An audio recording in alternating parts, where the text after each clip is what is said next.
তেল দিয়েছি, তেলটা গরম হয়ে যাবে। এই যে কী করবো সেটা বলা হয়নি, আমি গোটা আলু গোল গোল করে কেটে নিয়েছি, এটাই চপ করবো।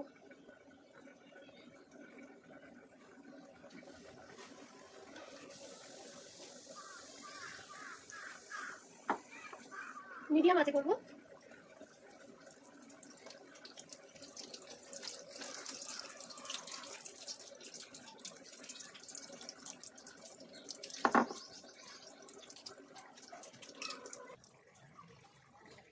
ভাজা হয়ে গেছে, তুলে নিচ্ছি।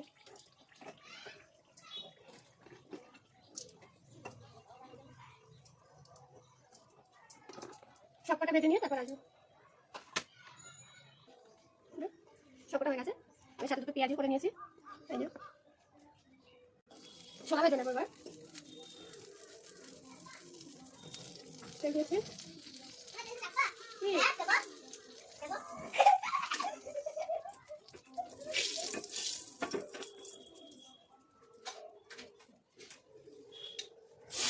দেবো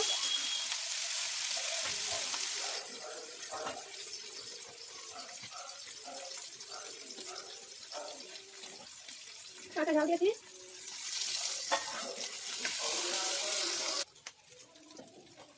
ছোলা আলু দিয়ে দিলাম।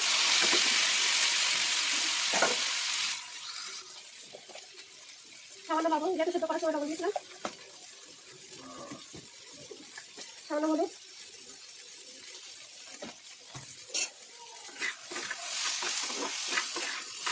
আপেলটা কেটে নিয়েছি।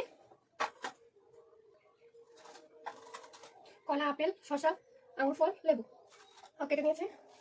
তো এই আজকে ইফতারের জিনিস, এখানে ছোলা, পেঁয়াজি, আলুর চপ করে নিয়েছি। তো আসসালামু আলাইকুম, কে কোথা থেকে দেখছো আমার কমেন্টে জানিও। আজকে আর বেশি কিছু বলবো না, রোজা তো। আসসালামু আলাইকুম।